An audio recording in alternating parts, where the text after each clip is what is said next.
Hello, everybody. Welcome to episode 110 of the Not Joanna Eggs Podcast. This week, Robin and myself are joined by friend of the show and horror writer and cult enthusiast, triple threat, and friend of the pod, so quadruple threat, Jacob Davison. He is joining us to discuss Infinity Train Season 3, or Book 3, also known as The Cult of the Conductor. If you have not already seen this show, which is currently streaming on HBO MAX, we highly recommend that you check it out first before listening to this episode, as we do get into the entire plot, so there are spoilers galore. We don't want to spoil this for you, and also it's a really great show, so please check out the official release on HBO MAX. We're really trying to hopefully get Season 4, and if the numbers are good enough, then it will probably happen. So please do your due diligence and watch good things on the internet. And thank you so much for listening.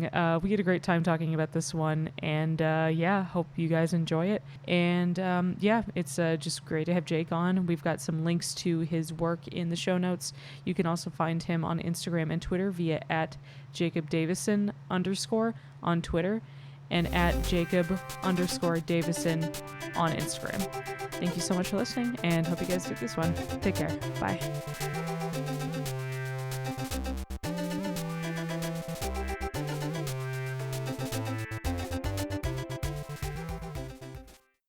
Hello, everybody. Welcome to another episode of the Not Joanna Eggs Podcast. I'm Tracy. And I'm Robin. It's okay. And we have a guest with us today because we have... we're coming back to talk about Infinity Train, and of course we're going to have friend of the show and fellow content creator, Jake, on. Introduce yourself, please. Choo choo. Back on the Infinity Train. Back on the train of progress. Wee! Yay! So we're talking about book 3 of Infinity Train. I almost said book 4, but no, that's wishful thinking on my part, where I hope it happens, and I feel like it probably will, but I don't know yet. But yeah, we're talking about Season 3 of Infinity Train. Just came out on HBO MAX probably about 3 weeks ago.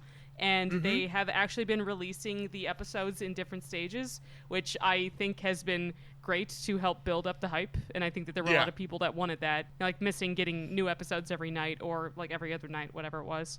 Yeah. Also, it's funny we mentioned cult. This season is actually called Cult of the Conductor. Yes. Yep. And like most cults, they are run rampant with abuse, nightmarish disregard for true authority, and property damage. And lies. Oh, and also lies. Oh, yes. Yes, so lies does factor lies. in that too. Yeah, the fact that our two main characters are... Apparently they have been in all 3 seasons of the show up until this point. Like, initially, in the first season, you just see pictures of them going... when Amelia is trying to find Tulip's number on the like a screen, you can see pictures of Simon and Grace within it. Then they're introduced as characters in Season 2. The Lucky Cat car and the mall car, which I rewatched that too. I think you guys did as well, just to get like the full swath of it. It's fine. Yeah, so this particular season deals with the Apex, which is the group of just basically teenage hoodlums that have been running rampant and stealing shit out of cars, and assuming that the train is like a video game and that the higher score you get, that means the better you are at it, which is not true. Right. Yeah, we've got the leaders of the Apex, which are Grace and Simon.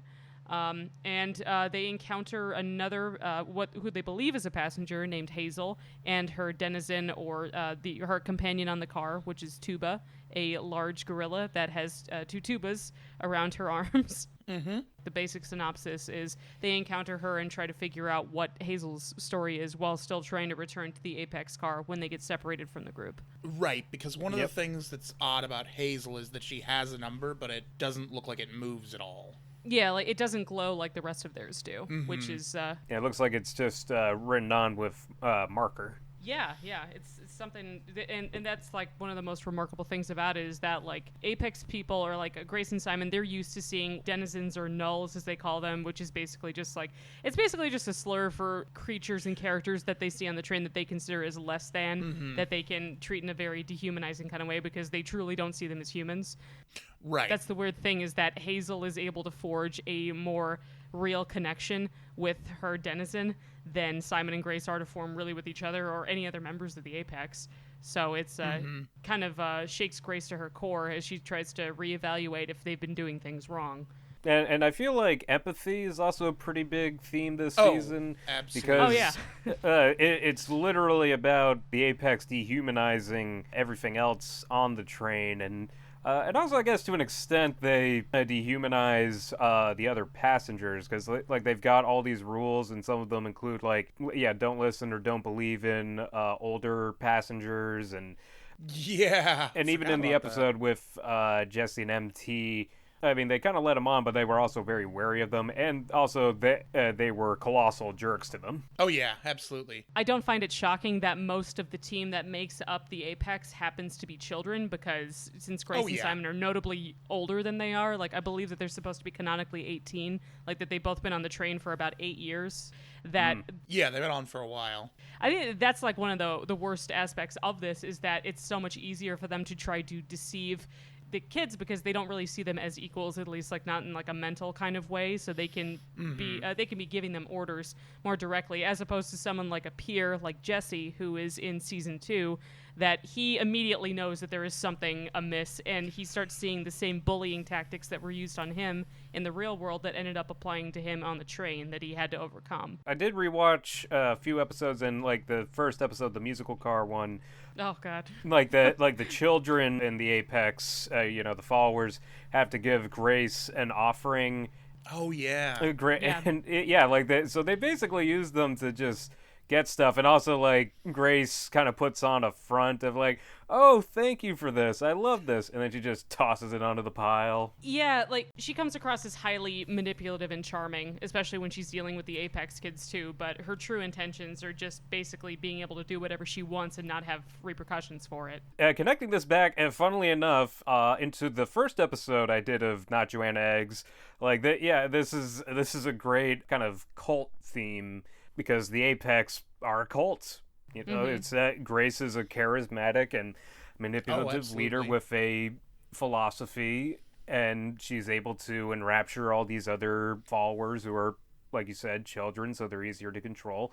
And Simon is kind of her number one and muscle of the organization, and keeps everybody in line. 2 sociopaths in recruiting and control, and like trying to turn others into sociopaths. I wouldn't say that they're sociopaths in like a true sense, but they definitely like have to learn like and understand how like other people work in some sense. Because like they do, as we find out for Grace especially, she does have empathy, and I don't think Simon is a sociopath. Simon's problem is that he really, I think ultimately his thing is he desperately wants approval. And he's terrified of being abandoned. Oh yeah.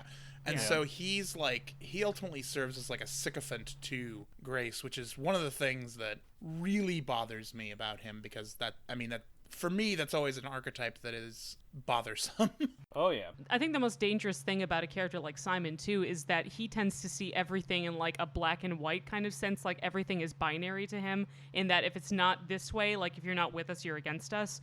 And he regards the same thing. Like, there's not a whole lot of space for nuance there for Simon specifically, just because, like, granted, you can kind of get some of the impression that a lot of the trauma that he'd experienced being on the train, we'll get into this a little bit more, because like I honestly, I'm not sure whether or not it's best to approach going through the entire plot itself or just doing characters, because a lot of their stuff is kind of dependent on each other. But I'll just say that like when Simon had first gotten onto the train when he was 10, the denizen that he was assigned was the cat, as we know her, or Samantha as she was known to him. Yeah, we eventually find out. Number one, I love the cat as a character. I think she's extremely interesting, and but talk about bad luck in terms of getting assigned to a guardian, because the cat is notoriously like, she's very self-interested in the stuff that she's trying to do.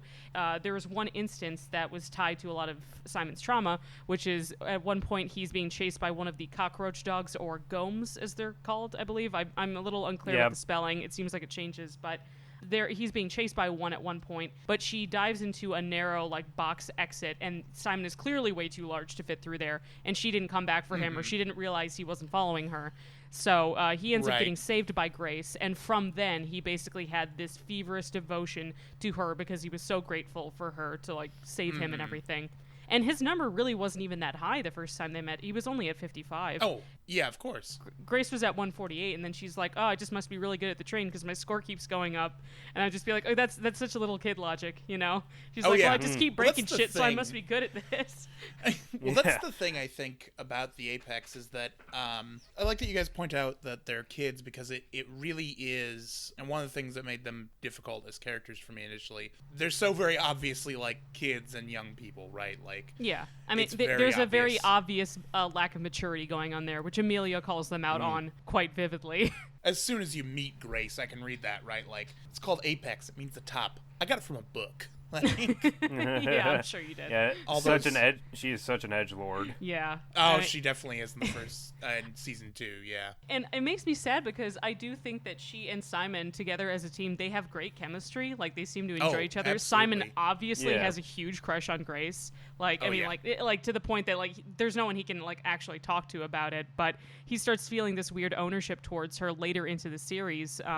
You know, like, because he gets tired of trying to assist Hazel and Tuba, or at least Tuba, like, because he resents her for being a null. Yeah, I mean, he resents her for being a null, because as far as he's concerned, she is, like, less than nothing, and he wants nothing to do with her. But Hazel is so infatuated with Tuba, because she's basically a surrogate mother figure to her, and the most guidance that she has gotten up until then. And Grace is only seeing Hazel as like a means to an end of basically securing another child soldier. Mm-hmm. Even though when she's delivering her lines at first, within the first instance where we meet them, which is the Jungle Car episode, which I believe is episode 2. Yep. She has this like weirdly condescending kind of cloying way of talking to her where she's like, oh, I know. Let's go take you back with us. And you know, like she's trying to come across like she obviously has more people skills than Simon has, but that's not saying much because they're so deep in denial about all their issues that like that's just they only see it as like a point A to point B thing.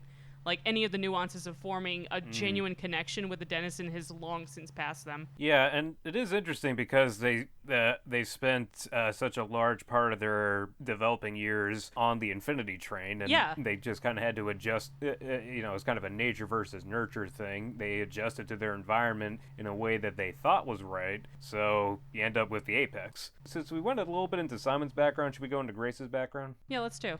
So Grace is, we find out eventually when we see her tape much later on in this season, is basically like the kid of two very rich, like well-to-do people. And so she's used to just sort of lazily being handed off to what seems like a large number of like blank slate nannies, basically. She seems troubled because like when the mother in that scenario is naming them, she names at least 4 or 5. Oh yeah, and like, and admittedly, like her parents appear to be diplomats or some kind of like relatively bigwig individuals. Like they're not just like standard like shitty rich parents. They're just like, oh, just dump them on the help. Who gives a shit? Yeah, right. But Grace clearly resents being ignored by them. Well, yeah, right, and that's her whole thing, right, is we find out that Grace's thing is really just that she wants attention. And so, I mean, as often happens in those cases, Grace, in the moment that brings her onto the train, is that she turned to stealing to get attention. Shoplifting from what appeared to be a mall, which is maybe why she's so comfortable in the mall car. Oh, that would make a lot of sense, yeah. It was something like that, I forget. But also the security guard is played by the same actress who voiced Jasper in Steven Universe. Huh, I didn't know that. It's just a little weird to see. Just one other thing from her backstory that particularly struck me was the whole thing with the ballet. Yeah. Yeah. Basically, her parents had made her take private lessons, so she never actually got to properly socialize with the other ballerinas. Mm-hmm. But since she was jealous of them being able to be friends, and they obviously didn't know her that well, she dunked on one of the other girls and said, like, you're right, this girl, or she was like, you're right, Chloe, or something. Yeah. She shouldn't smile until her parents can afford to get her braces. And I'd just be like, that's not... I mean, like, putting down other people like that is not going to make you feel better. But, I mean, that's... No, but that's at that point, thing, that was how she coped with rejection, I guess. Yeah. I think that's emblematic of one of the things about Grace that makes her, I guess, effective as leader or certainly as a manipulator is she's really able to zero in, I think, on insecurity. Oh, yeah. Yeah. She's very clever in that way. I mean, she's obviously a very clever girl and, like, incredibly manipulative. What's weird about her is, despite her sort of, like, I guess, like, cold appearance or whatever we want to call it, like her exterior, she actually does seem, like, very capable of empathy because, again, being able to zero in on, like, what really bothers a person, like that's definitely a double-edged sword, right? Well, I think that she's got a tendency towards, and this is a thing that I think is close to personality disorders, is that she has a method called cold empathy, where it's like she can understand where someone, like why something is distressing someone, but she doesn't truly understand what the genuine reason is it, or like she doesn't find it genuinely sympathetic, but she can understand what they're feeling. Like it's a common manipulation tactic that's used by personality disordered people. So I wouldn't say that Grace has like an extreme of it, but if you think about the fact that their formative years the majority of it being puberty for the past 8 years, responding with them being on the train and having no actual interaction or repercussions from any parental or adult figures, like no wonder they have run so rampant on the train and chosen to use it as a resource. And continuing off of that, like one of the first things that Grace encounters is the conductor, Amelia. It is interesting kind of how that leads together, because it was completely by accident. Like when Grace was a kid and first got on the train, like Amelia as the conductor in her cybersuit, Grace was being menaced by one of those weird little doll mask guardian things. Yeah, you know what I'm talking about? What do they call those? I think attendants. The stewards. That's it. Stewards. Right. Yeah. So it was menacing Grace, and Amelia called it off. From Grace's perspective, it was a denizen of the train, and Amelia, the conductor, saved her from it, even though she barely even realized Grace was there. Yeah, and she was just there taking one of the orbs out of the cars to get some kind of supplies to build the unfinished car, which was her trying to recreate her college campus and bring back Ulrich, her deceased boyfriend. Right. Yeah. Right. Yep. So basically, Amelia's negligence created another menace on the train, which had probably gone on to inspire like hundreds of kids to be completely misguided, because it never occurred to them that they might be wrong about the situation. But when you're that young, you know, like you just kind of want to take what you see verbatim, you just be like, oh, this must be the way that it is, you know, and then they run with it. Right. Well, and there's no one to guide them in that scenario, right? Because Amelia doesn't care about anyone else. Yeah, I mean, she was so singularly focused at that point that it kind of, in a way, it led to the kids being as ruthless as they are by the time that they re-meet Amelia later when they're going between cars. But Amelia is the one to just say, like, no, I was totally wrong, and this is my way of making amends, is getting rid of all the cars that I had made when I was at my worst, as a way of paying back 1-1 and apologizing for what I did. Yeah, and I think it's a good point to transition to Amelia and her appearance in this season. Because God, Lena Headey, she just knocks it out of the park. Like, she's so good in this, and I really do genuinely hope that season 4 involves her and Hazel as characters, and we'll get into Hazel shortly, because she is like the emotional core of this entire season, which is incredibly sad. Oh yeah. Amelia being there as the person that is there to challenge what they're thinking and just be like, look, I know what all this stuff was. That was me with the vocoder. Like, that was me with, like, changing my voice and, like, going around like, this is why I was doing it, but I was wrong. The whole point of the train is to get your score down so that you can fix whatever problems were bothering you in the real world, so you can go back out and then be a more emotionally healthy person. And it's just, Simon is just so indoctrinated with all the stuff that they've been taught about the Apex, that he just either refuses to, he just cannot admit that he's wrong. He has so much trouble dealing with anything that conflicts with his worldview. And he ends up dragging everybody else down with him. Yep. The only thing I would say is that, like, and I know that this has been kind of a more recent thing, like, especially with season 2, where you technically have, like, 2 protagonists, or, like, there's a main protagonist and a deuter agonist, I guess. Yeah. Clearly the main protagonist of the the second season was MT, or Lake, as she is later known as. And the secondary protagonist is Jessie, who is the passenger that Lake ends up encountering, and then they have like this weird kind of initially tenuous partnership, and then eventually they become very good friends.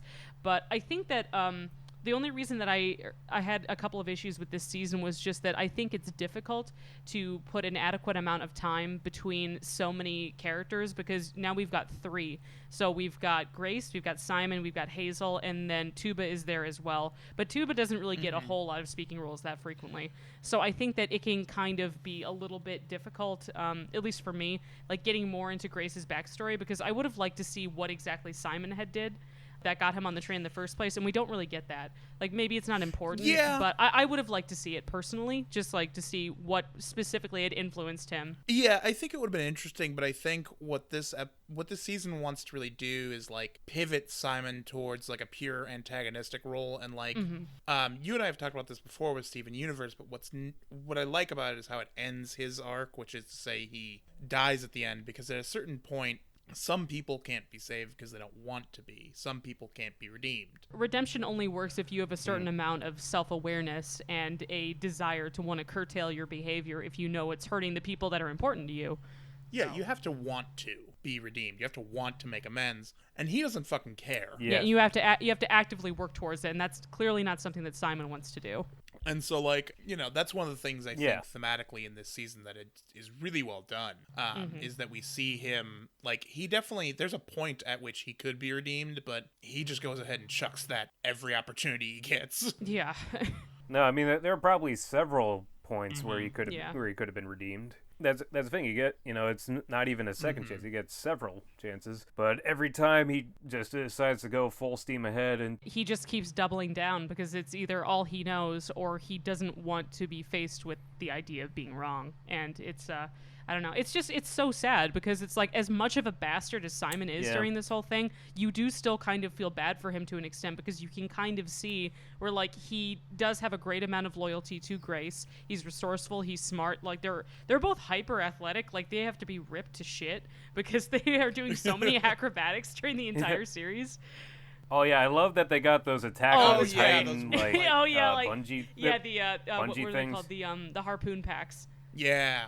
Yeah, and actually, I did have something about that in my notes, too, because I think it's notable that when they are initially trying to get out of the unfinished car, Grace's harpoon pack is the one that breaks, because it seems like she's trying to avoid one of the denizens, which is just one of the turtles, so she veers slightly to the side. I don't know if that's because she didn't want to get hit by them, or if she genuinely had some mild concern for their safety, but her harpoon pack ends up being the one that breaks, as opposed to Simon's, which is still intact. And I think that was a deliberate choice to show that Simon is still, like, thoroughly carrying out the motivations and the aspirations of the Apex as an entity, as opposed to Grace, who ends up having to question it more or experiencing more of the cars themselves with Hazel.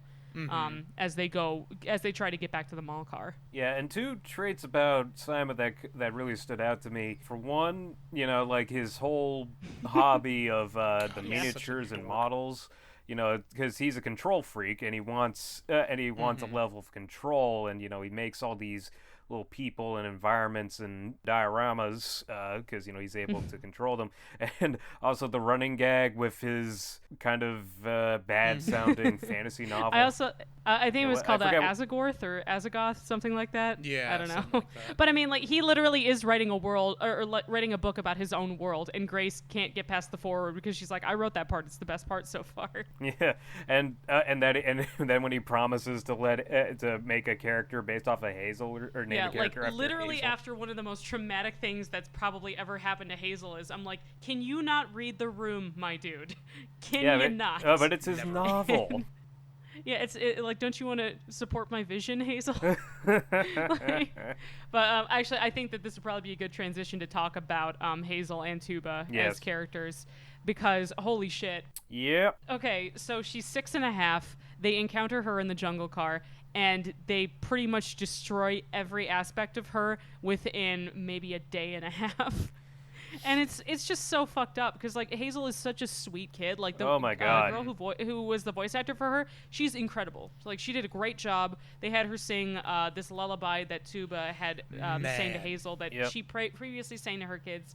If you don't at least tear up, I think that there's something wrong with you. Yeah, and Hazel's voice actress is Isabella Abiera. Yeah, I'm not sure what else she's been in thus far, but, like, she was amazing. Oh, in this. yes. Like, they asked for such a range from her, and she does great. Like, she's very sweet and bubbly, and she is, you know, interested and curious about everything. But at the same time, like, she very rapidly, like, matures emotionally throughout the entire story. But it's just because of like, that she has this connection with Tuba, and Simon is threatened by it. Grace doesn't understand it or really respect it. it's basically all that Hazel knows, because we later find out from Amelia that Hazel has only existed as a, I guess like a passenger, if you really want to call her that, for the past 3 weeks, because that's when all the anomalies really started happening with the train cars, when she was tasked to go through them and started noticing problems happening. Off of that, like, it's another thing with, like, Simon and Tuba have this kind of rivalry, and but it's mostly on. Like Tuba doesn't trust Simon, rightfully so. No, and not at all. And she's Simon totally legit in not doing that. Yeah, no, and Tuba would have to make Simon question his entire ideology, because Tuba has been the caretaker of Hazel and wants to help her, and like if Simon has to treat Tuba as an actual being, or somebody that he can empathize with, then that destroys his entire worldview. So he has to choose between his worldview or Tuba. Yeah, exactly. I mean, like, it's one thing wherein, like, okay, so, like, they start off going from not just in the jungle car, like, Hazel has to convince Tuba to be okay with them going with Simon and Grace, which, whatever, fine. They make their way into the debutante car, which I thought it was actually a very great joke, is that, like, they have, like, them doing the dance steps and everything, and Simon is still trying to get out. He's like, nope, it's just a void. Like, I don't know how else to get out of here. And you get to see some of Grace's dance history with her learning how to do the waltz. And, we learn later that apparently Hazel is supposed to be, I guess, like, not quite like a reincarnation or like an attempt at remaking Ulrich. So that's why she has these weird transformative powers that happen whenever she's very stressed out or emotional. Yeah. So, but she makes a joke about, like, knowing about ballroom dancing, because there was a previous picture that happened in the first season with Ulrich and Amelia. They had done ballroom dancing as a couple together, and that's why she had said, like, ballroom dancing is great for couples as a bonding exercise. Yeah.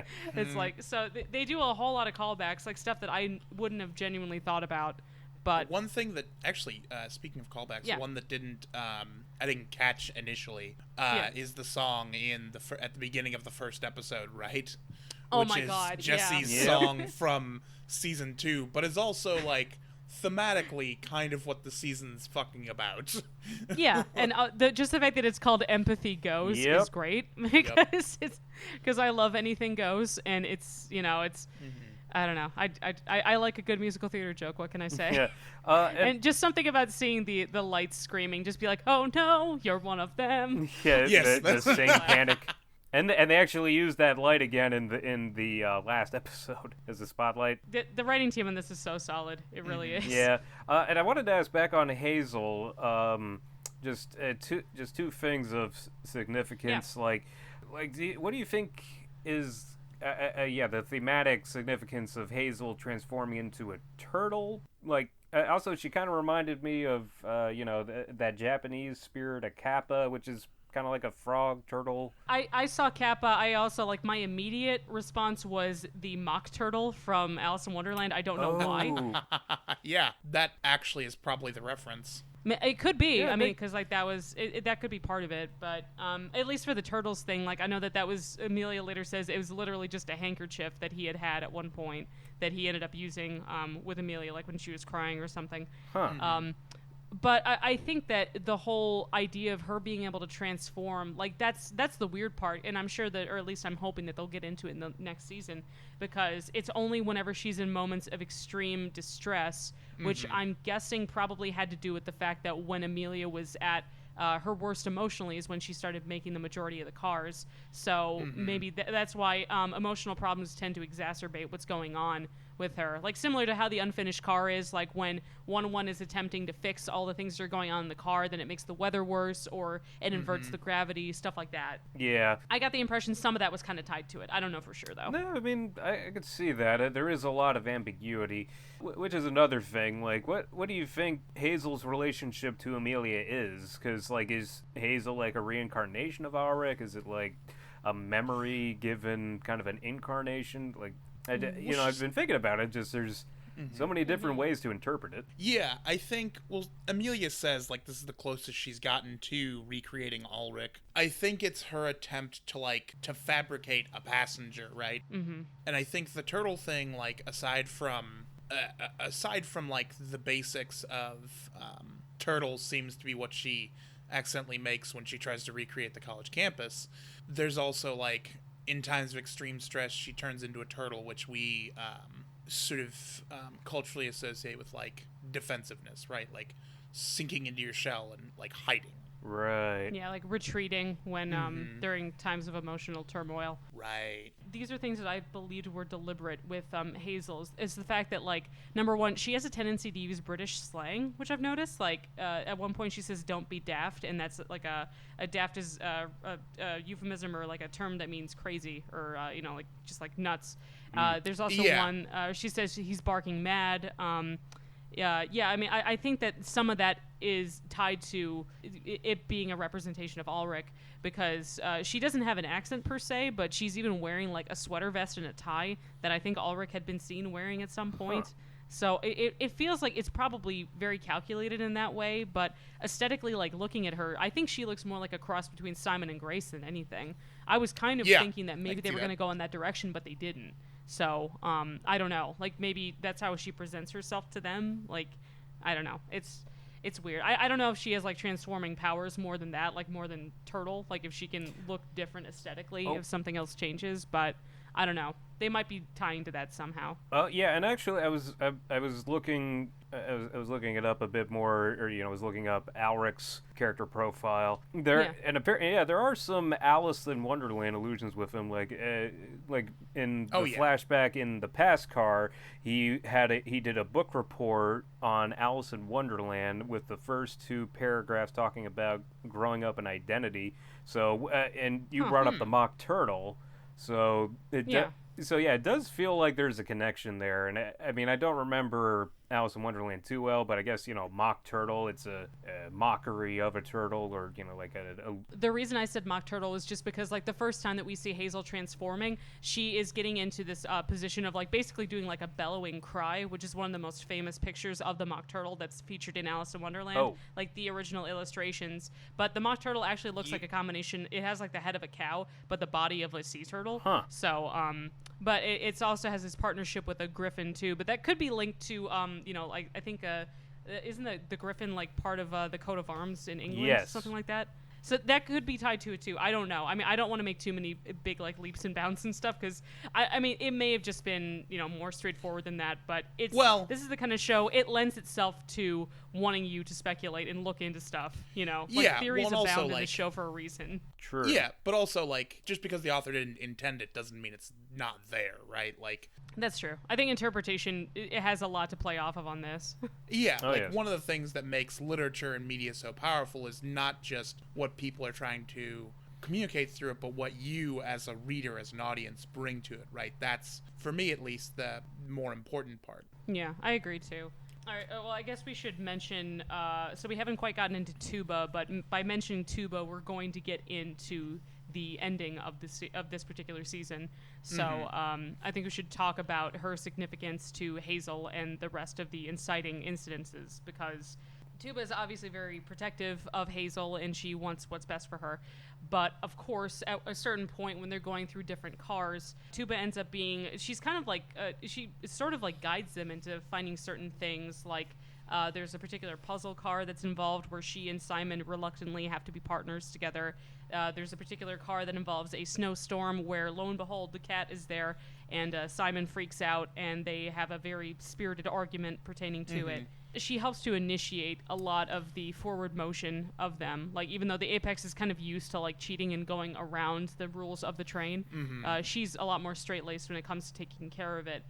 But by the end of the color clock car, she ends up figuring out, like, what the secret to the maze is. Then once they escape from that car, the cars are getting separated and the bridge is going away, so Grace and Simon ask Tuba to throw Hazel over to them, and Simon offers to go back and get Tuba while Grace and Hazel go into the other car to safety. The most irredeemable thing happens. Simon deliberately electrocutes Tuba's hands and wheels her. Yeah. When she was clinging onto the train, which is, they don't show her actually getting hit by the wheels. They cut to lightning, but it is still grisly and very, very sad. Yeah, no, it's pretty ruthless. I mean, it's not the most unforgivable, but it certainly is up there, I think. I mean, I think it was the start of his major downward spiral. Yeah, that was the twist. That's the moment at which we see that, like, there's no changing Simon, or at least that's the beginning of it, right? He's notably more aggressive. He's more short. He's trying to demand what's going on in Grace's head, that kind of stuff. Yeah, right. I mean, he's starting to sound like an abusive boyfriend, honestly, even though they're not dating. But yeah, well, it's all about control for him. Like, because he wants Grace to be a certain way. He wants, their philosophy to be a certain way. And that's the other thing, too, that in the color car, it almost looked like he was kind of starting to accept, or he could have accepted Tuba as a being. So, there, like we've been saying, he had a chance for redemption and just tossed it away. It's pretty brutal. Because then from there, Grace ends up becoming, I mean, like, she's still very mindful of trying to protect Hazel. Like, she kind of becomes like a big sister to her. But at the same time, when things really start to get hairy and Amelia realizes what Hazel is, Grace kind of sells her out. And she still pretends like she wants to be there with Simon. Mm-hmm. Because he is not trusting what Grace is actually saying. He ends up getting one of those really gross memory, like the weird, like the memory film lice things from the cat. Like they just look like little ones, and they go in the middle of your scalp, and then they show a entire film reel of all your memories, and it is gross. I never get used to seeing that. Yep, that was unsettling. It's rough when you see them coming out of her head. Oh yeah, it's awful. Yeah, that was super fucking gross. But yeah, like that's how we find out the backstory of Grace and Simon and their history together. And then it ends up being like Simon finds out that Grace deliberately kept who Hazel really is from him, and the betrayal just feels like it's too much for him, and he fully snaps and ends up I think he abandons her to be like totally trapped in her memories, just playing it ad nauseum. And eventually Grace does wake up and pulls the memory tape out and tries to fix the damage that Simon had done in the origami car, which ends up being like the origami birds end up becoming kind of a recurring thing at the latter end of the episode. But by the time she actually gets back to the mall car, Simon has gone full anime villain. I was thinking Final Fantasy. I could also see that one too, or the other. Because the long hair, or Kingdom Hearts. Who knows? Something by Square Enix happened. Yes. Yeah. And now he's kind of taken over the Apex and has gotten everybody to call Grace the Void, which is another cult thing, that they have all these kind of inward terminology, especially for enemies and people they consider betrayers. So now, they've got the Gnolls, which are the denizens, and Grace is now considered the Void of the Apex, so she is now the enemy, and Simon's convinced the others that she needs to be wheeled. They have a name for it. What's the name of it for? In cult terminology, or no. Specifically, I'm thinking of Scientology's name for. Is it like suppressive personalities or something? Fuck, I don't remember. Is that it's like something like suppressive personalities or something for outsiders who are skeptical? Something I know like that. Scientology. Yeah, I know that there's some kind of thing that's issued out where typically if someone's trying to leave a cult or is like trying to SPs.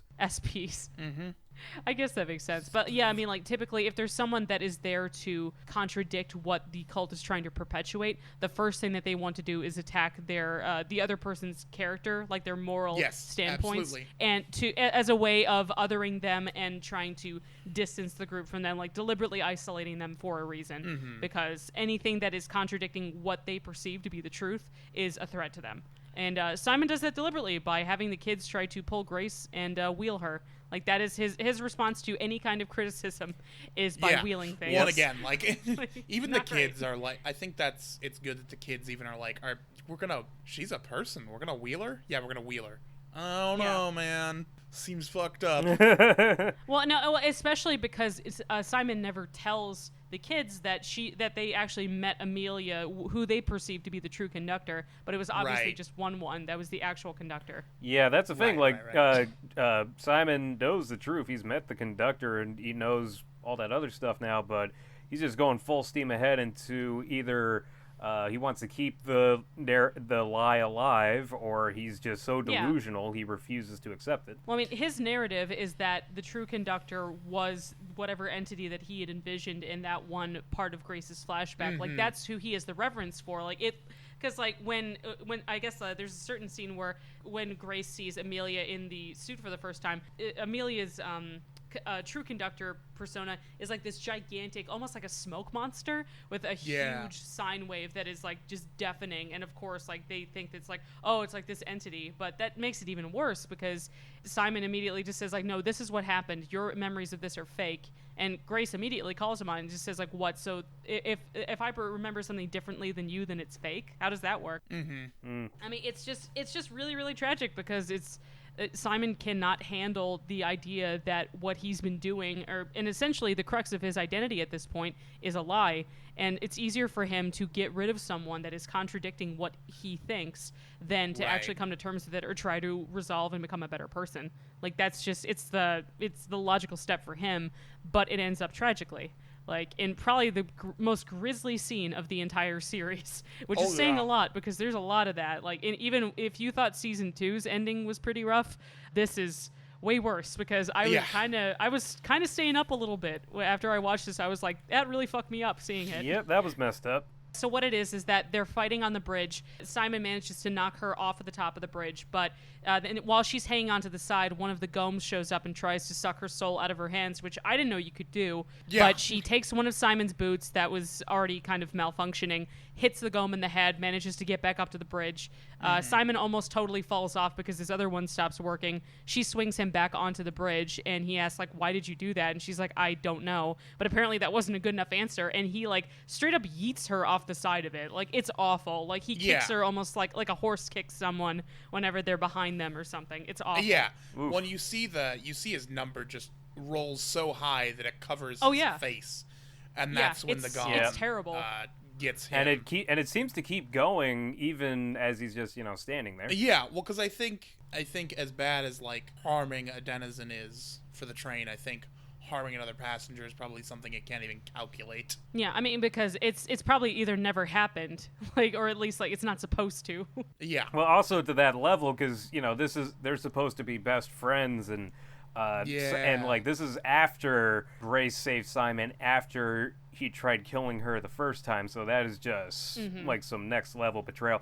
And I also really love how that's animated because, like, Simon just completely loses his shit. He goes from laughing because he knocked her off, then crying because he basically just murdered his best friend, and then we're watching him go insane in the span of 8 seconds. It's maybe like less than that, I don't know, but it's like, Jesus Christ.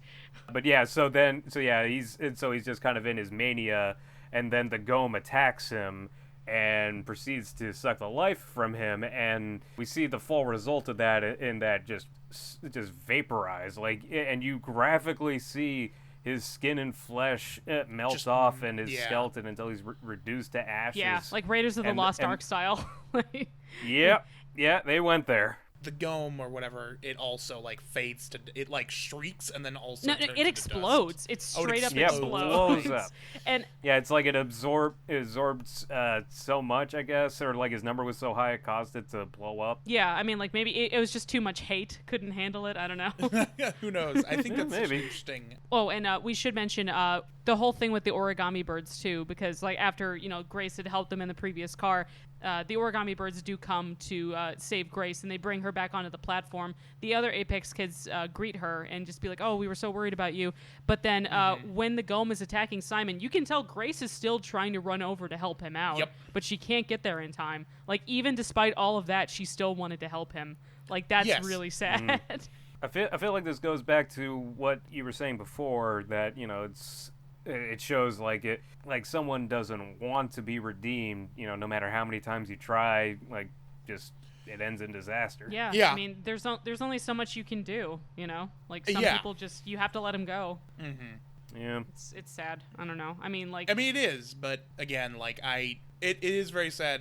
I just have again my thing against Simon. So no, I mean, like, that's fair. I mean, like, in general, like, I've met a fair amount of Simons, or like people that have some traits like that he's exemplified before, and it's like you can have some empathy for them, but it does not make what they do. There's no excuse for it. Yeah. If you have some kind of semblance of empathy or like a conscience, then you should know to not do that. But like Simon, either it wasn't there, or he just can't feel empathy for anyone other than Grace, basically up to a certain point, and then he lost it. That's the thing. Is like at the end of the day, again, he doesn't want to be an okay person. Even he doesn't want to change, which is the fundamental foundation of the Infinity Chain, is character development, and he doesn't want to change. He doesn't want to accept anything outside his worldview, and here we are. Yeah, I mean, there's a reason that Amelia was calling him a child and Tuba called him a child, is because that he did not have the capacity to be more mature and genuinely think about what he was doing. Like, Grace, as flawed as a person as she is, once she actually got to a point seeing how much Hazel had connected with Tuba and wanting to have that kind of relationship, because, you know, obviously she had basically no relationship with her parents at all, like being able to have someone that cared about you like that, and Hazel having that kind of reverence for her, I think really did get her in a way. And it's just, I'm glad that the way that she approached it after they had after Simon had passed away is that she talked to the Apex. She's like, look, whatever we're doing has been wrong. We can't keep doing this. Like, and it's not the right way to approach things. She's like, I have not been great at a lot of stuff, but I would feel irresponsible if I was perpetuating this kind of thing for you guys, because I think ultimately we all need to get home, you know, because like she'd been there for 8 years. Like basically she hasn't seen her parents in forever. Like maybe they gave up on her, or like if she felt like she really wasn't getting noticed. At this point, they would probably notice if she came back. She had her number down to like maybe the middle part of her forearm. So there was some hope for her. She didn't want to give up. Hopefully we'll get to see some kind of redemption thing or some hint at it later in the next season. But this is a very, very sad season. So don't, like, even if you're going to do some escapism, it's still very sad. This one was really powerful. Yeah, definitely. And I wanted to say an earlier point about Simon being like a child, like, kind of made me think of that this line from Cowboy Bebop. Like, remember that one with the superhuman kind of clown guy, Mad Pierrot? Yeah. I think so, yeah. Yeah, like Jet Black. Well, it's basically like he's a super soldier, but his mind is degraded so much he thinks like a child. So, and Jet says, and really, there's nothing more pure and cruel as a child.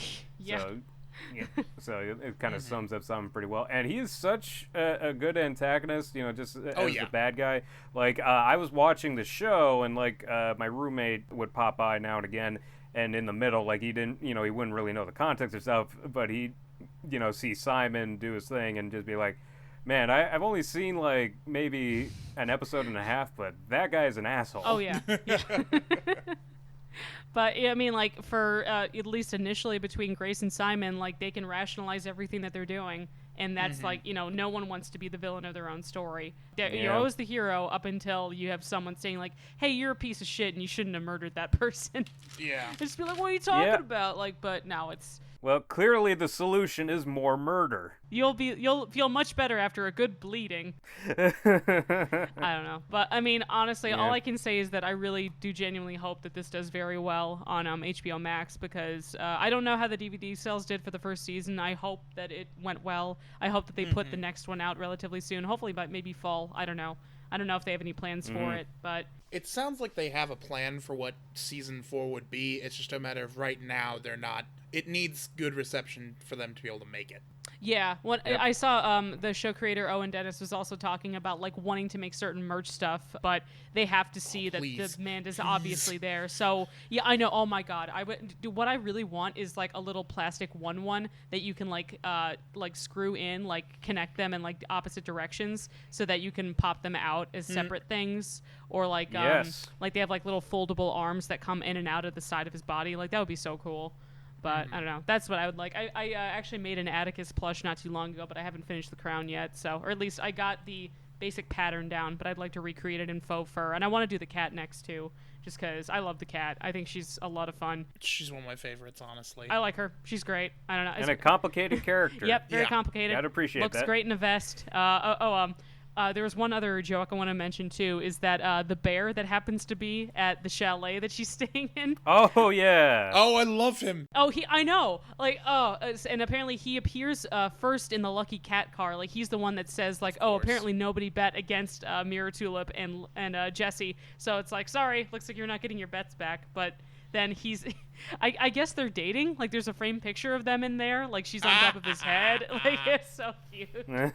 I mean, that would explain a lot. Yeah, great. like I think Owen Dennis had said in a tweet, he's like, they're dating. He's more serious about it than she is.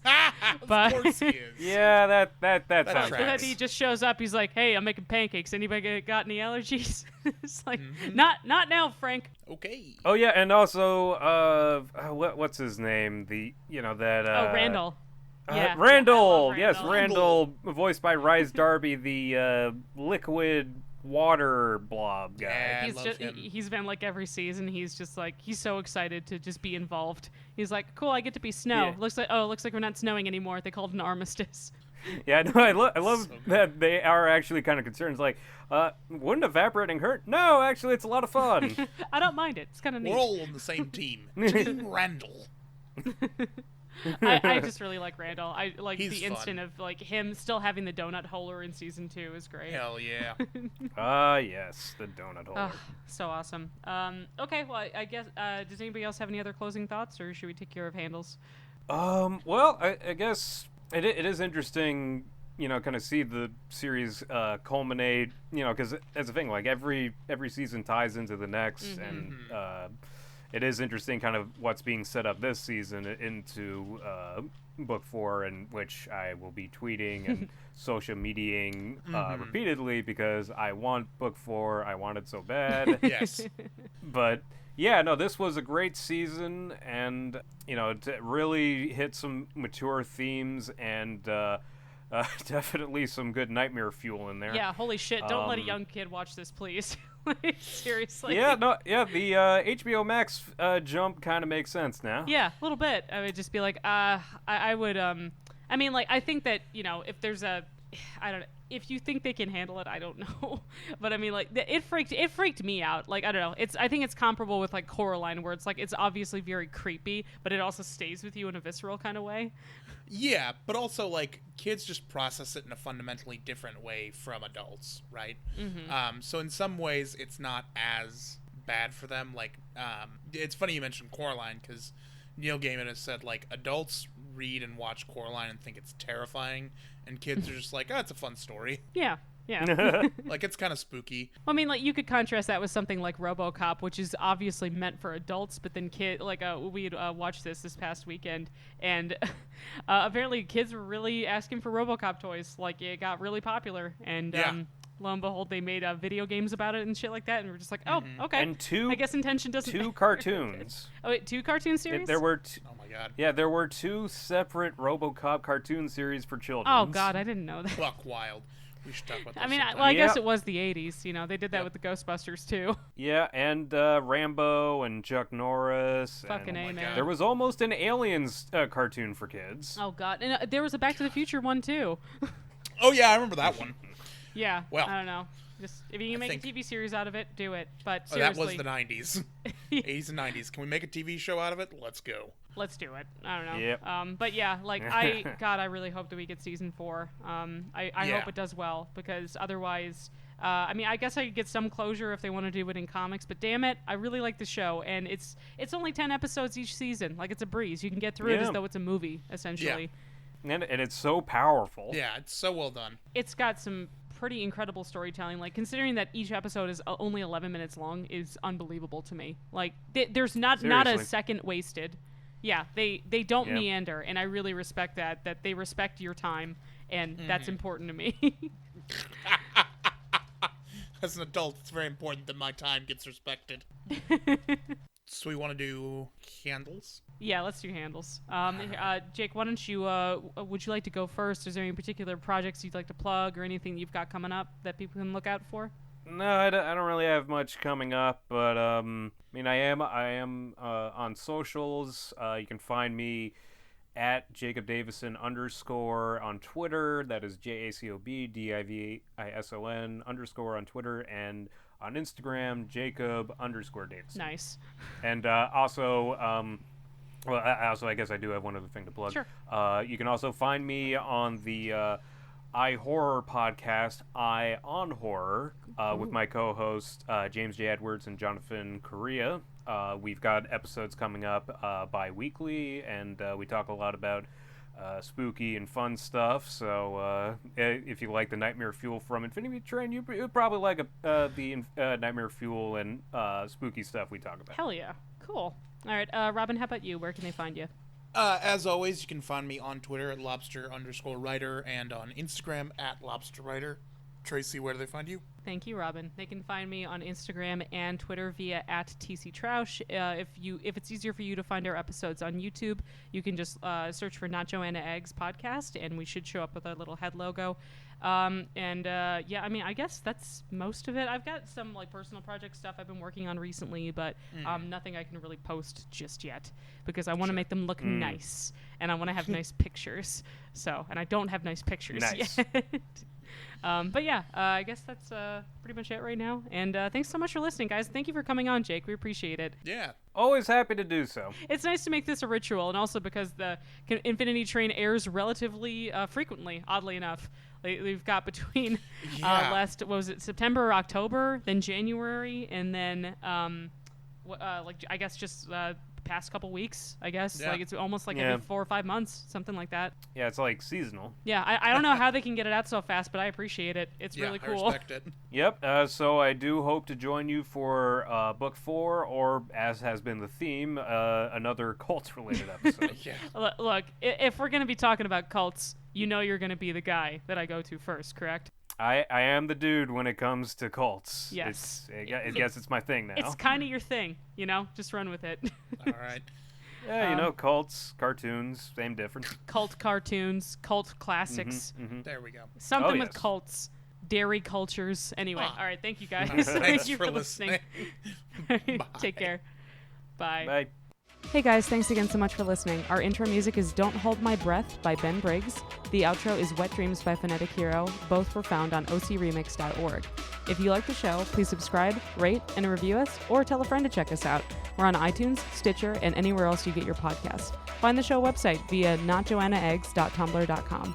Follow us on Twitter via @lobster_writer and @TCTroush. Not Joanna Eggs, because animation is for everybody. Brown garbage dust.